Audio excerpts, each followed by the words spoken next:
Les signes Gémeaux, Balance et Verseau appartiennent à l'élément air. Ils nous parlent de mental, de relationnel, de communication, de curiosité, de vivacité d'esprit, de stress et de dispersement. En excès, inconstance et dispersion, hyperactivité mentale, manque de concentration, froideur, manque de réalisme et d'aptitude à concrétiser. En manque, absence de curiosité et d'idées, terre à terre, lenteur intellectuelle, difficulté à communiquer.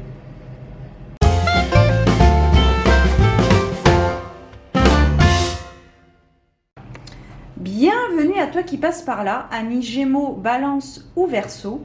Bienvenue pour votre guidance, voyance, prédiction pour ce mois de mars 2024. Nous allons voir un petit peu quels sont les éléments qui sont susceptibles de se produire, les éléments prédictifs qui sont susceptibles de se produire. Je vous précise que mes vidéos sont générales, donc elles ne parleront pas à tout le monde. Si ça ne vous parle pas, eh bien, n'insistez pas. Il faut vraiment que cela résonne par rapport à la situation que vous traversez actuellement. Je vous précise également que mes guidances sont intuitives. Donc, parfois, il se peut que j'aille au-delà de la symbolique de la carte. Tout dépend des ressentis que je peux avoir à l'instant T. Et enfin, dernière petite chose, je vous précise aussi que j'ai mis en place des consultations en privé. Donc si cela vous intéresse, n'hésitez pas à me contacter par mail. Vous avez toutes les indications nécessaires en barre d'informations. Alors nous allons débuter avec un arcane majeur qui va donc signifier l'énergie dominante pour ce mois de mars 2024. Qui sera donc symbolisé par un arcane majeur. Nous allons voir un petit peu quelle est l'énergie dominante pour ce mois de mars, pour les signes d'éléments air, à savoir donc les Gémeaux, les Balances et les Verseaux.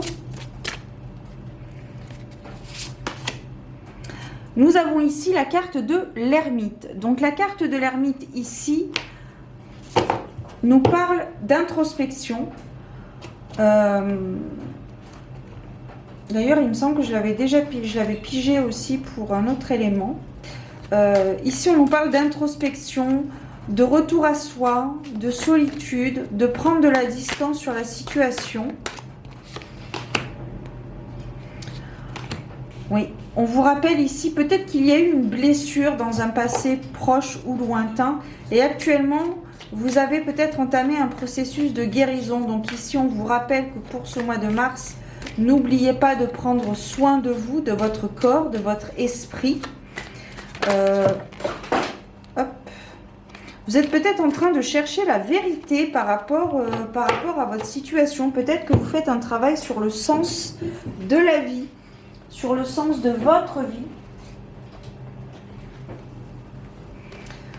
Il se peut que vous ayez traversé des temps difficiles où justement vous avez décidé, hop, je ramasse en même temps les cartes qui sont tombées. Vous avez peut-être traversé une période assez difficile et justement vous avez décidé d'aller vers la lumière, de ne plus peut-être procrastiner, de ne plus rester immobile, de ne plus rester spectateur de votre vie, mais plutôt acteur de votre vie.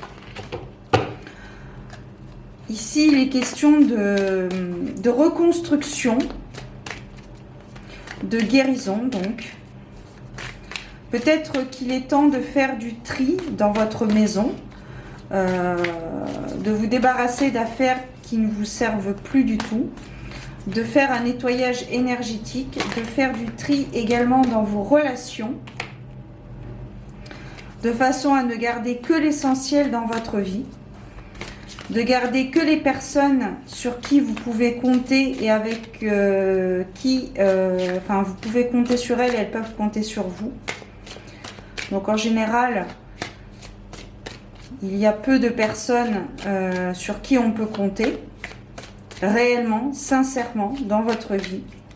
On nous parle ici aussi de renforcer des liens, peut-être des liens karmiques. Mais ici, il est vraiment question de réconfort. En quelque sorte de reprendre du poil de la bête, si je puis me permettre. Oui. Donc au niveau relationnel ici, une rencontre peut être possible pour ce mois de mars. Une rencontre, pas forcément une rencontre amoureuse, mais peut-être rencontrer une personne qui va être le déclic justement dans votre nouveau vous, j'ai envie de dire votre nouveau moi. Hein. Donc peut-être du travail de shadow work, travailler sur vos peurs, travailler sur vos démons intérieurs. Alors, vous avez différents outils pour cela. Vous avez bien des professionnels qui vous proposent des prestations pour faire du travail de shadow work. Vous avez également des livres.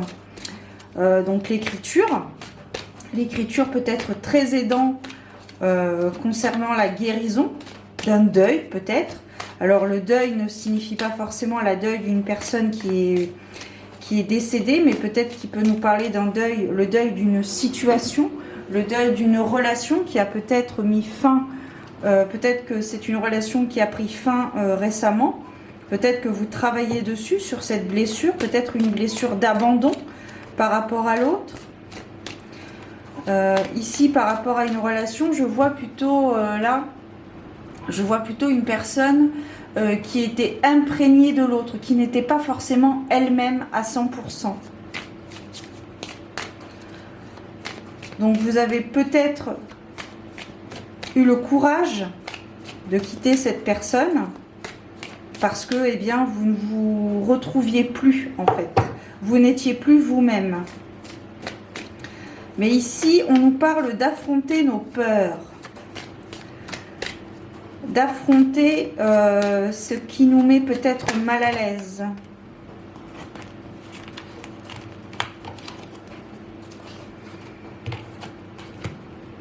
Il y a de l'émotion ici aussi pour ce mois de mars. Il y a pas mal d'émotions. Alors, d'émotions négatives, d'émotions positives aussi, des moments de joie, de bonheur, de partage, qui justement peuvent vous aider justement à traverser ce processus de guérison, de deuil que vous êtes en train de traverser.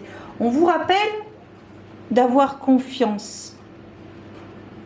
D'avoir confiance en vous, d'avoir confiance en la vie, d'avoir confiance en l'univers. Donc là, encore une fois, on vous demande d'être attentif à votre environnement. L'ermite, c'est vraiment quelqu'un qui voit la situation autrement, qui prend de la distance. Et qui, par conséquent, au final, trouvera ce qui lui conviendra le mieux et prendra la décision qui lui conviendra le mieux, la décision qui la fera vibrer. Alors, nous allons poursuivre, enfin clôturer avec un conseil ici. Voilà, on va voir le petit conseil par rapport à cette période... Peut-être une période de remise en question par rapport à votre situation actuelle. Vous vous posez beaucoup de questions, mais vous avez peu de réponses. Mais les réponses vont arriver, les réponses sont en vous. Sachez vous écouter, sachez prendre du bon temps aussi. C'est important de prendre du bon temps, de se faire plaisir. Tout simplement. On a la carte du colibri. Ah ben regardez, changement, optimisme, spontanéité et l'affirmation « Je suis force et douceur ». Changez les vibrations de vos pensées, de vos mots, de votre musique et de tous les sons que vous percevez tous les jours afin qu'ils vous nourrissent. Autorisez-vous à changer d'avis et de direction en fonction de ce que vous ressentez sur le moment. Vous pouvez vous protéger en écoutant votre instinct. Vous savez comment faire ressortir le meilleur en chacun, ainsi qu'en vous connectant à votre magnifique âme. Trouvez l'équilibre entre des pointes d'activité et des temps de quiétude et de repos divin. Offrez de la douceur à ceux qui vous entourent et à vous-même. Le colibri vous encourage à explorer vos capacités, à vous transformer et à évoluer. Voilà le message, le conseil. Le conseil de la fin de ce tirage pour les éléments air, les signes éléments air, donc pour les Gémeaux, Balance, Verseau. Peut-être que cette histoire, ce regard aura résonné en vous. Si c'est le cas, eh bien n'hésitez pas à me mettre un commentaire, à cliquer sur le pouce bleu. Et si mon contenu résonne en vous, eh bien, je vous invite à vous abonner à ma chaîne. C'est entièrement gratuit et cela prend à peu près 1 seconde et demie. Voilà. Je vous souhaite de très belles choses, un beau mois de mars, amis Gémeaux, Balance et Verseau. Et je vous donne rendez-vous très bientôt pour de nouvelles aventures divinatoires. Ciao! Our hearts beat to the city streets. We began to feel the fire. We rise like tall buildings as the chemicals they take us high.